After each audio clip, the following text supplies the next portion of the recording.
தேவனுடைய பிரசன்னத்திலிருந்து அருமையான தேவனுடைய பிள்ளைகளை சிங்கப்பூர் ஏலிம் ரிவைவல் சர்ச் மூலமாக அன்போடு கூட இந்த செய்திக்குள்ளாக வாழ்த்தி வரவேற்கிறோம்.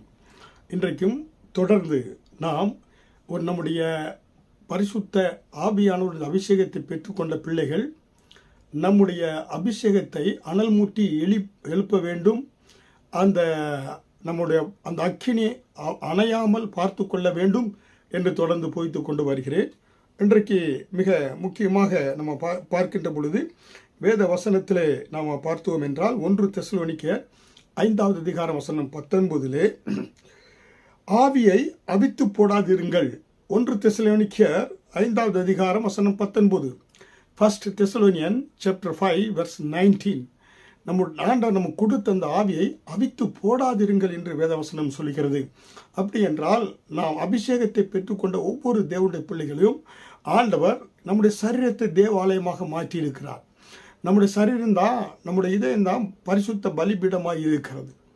ஏன்னா இந்த பரிசுத்த பலிபீடத்திலே ஆவியை பெற்றுக்கொண்ட நாம் அந்த ஆவியை அவித்து போடாமல் இருக்கணும். அனல் மூட்டி எழுப்பிக்கொண்டே நம்ம இருக்க வேண்டும். அந்த பலிபீடத்திலே எப்பொழுதும் என்ன செய்யணும்? அனல் மூட்டி எழுப்பிக்கொண்டே இருக்கணும். பலிபீடத்தில் அக்கினி தொடர்ந்து பற்றி எரிந்து கொண்டே இருந்தால் தான் அந்த பரிசுத்த ஆவியை நாம் அதை அவித்து போடாதபடி நாம் என்ன செய்யணும்? பாதுகாத்து கொள்ள வேண்டும். அது மிக முக்கியமாக இருக்கிறது. ஹல்லேலூயா. பாருங்க, வேல்ஸ் தேசத்திலே பெரிய எழுப்புதலுக்கு காரணம் ஈவான் ராபர்ட்ஸ் என்று சொல்லக்கூடிய ஒரு வாலிபன். அந்த தேசத்தில் பாருங்க, அவன் வாலிபன் தேசத்தில் ரட்சிப்புக்காக ஜெபித்தான். ஒரு முறை குதிரை பயணத்தில் போய் கொண்டிருக்கின்ற பொழுது அவனுக்குள்ளாக அந்த பரிசுத்தாவின் அபிஷேகம் ஏதோ குறைந்தது போல உணர்ந்தான். உடனே அவன் அங்கே போய்கொண்டிருந்த குதிரையை போய்கொண்டு நிப்பாட்டிவிட்டு பக்கத்தில் இருக்கிற ஒரு கட்டடத்துக்குள்ளாக சென்று கண்ணீரோடு கூட மன்றாடி ஜெபித்த பொழுது ஆவியானவர் அளவில்லாமல் மேலே ஊற்றினார். ஊற்றிய பொழுது அந்த வேல்ஸ் தேசத்தில் ஒரு பெரிய எழுப்புதல் உண்டானது.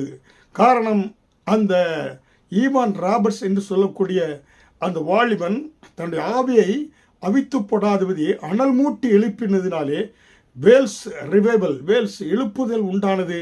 சாலை பார்த்தீங்கன்னாக்க தியேட்டர்கள் மூடப்பட்டது, ஃபுட்பால் கிரவுண்டு எல்லாமே பார்த்தீங்கன்னாக்க பஸ்ஸில் போனீங்கன்னா அது ஒரு பார்த்தீங்கன்னா சுகமளிக்கும் கூட்டமாக எல்லா இடங்களையும் துதி பாடல் எல்லாம்.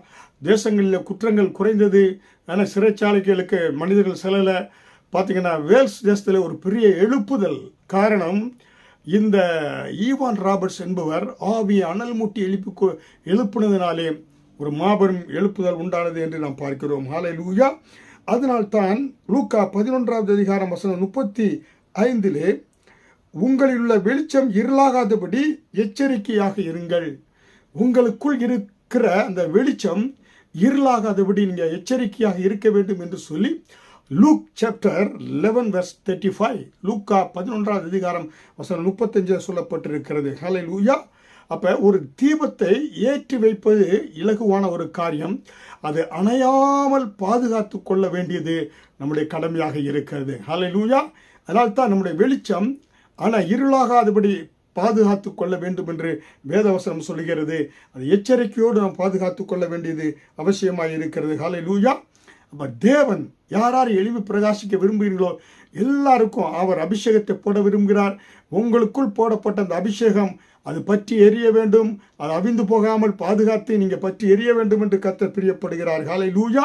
அருமையான தேவனுடைய பிள்ளைகளே, இன்றைக்கு பரிசுத்த ஆவியானவர் உங்கள் உள்ளமாகிய அந்த சரீரத்திலே அந்த பலிபீடத்திலே ஒரு அக்கினியை போட விரும்புகிறார்.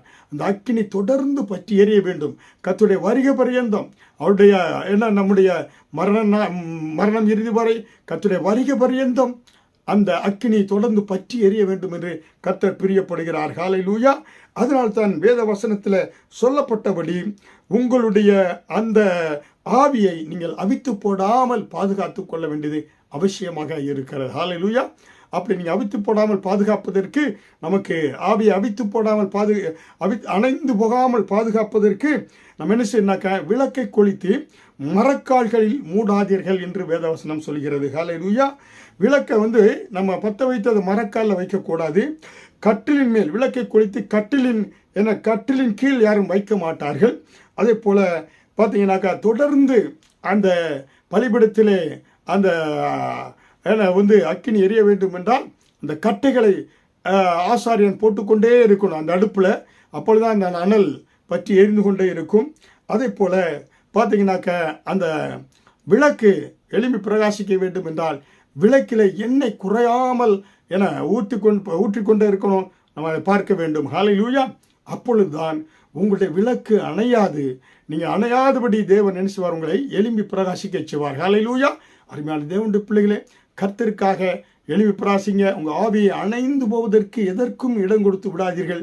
உலக மாமிசம் பிசாசிற்கு கர்த்தர் உங்களை உலகத்திற்கு கலங்கரை விளக்கமாய் ஒரு லைட் ஹவுஸாக ஆண்டவர் எடுத்து பயன்படுத்தும்.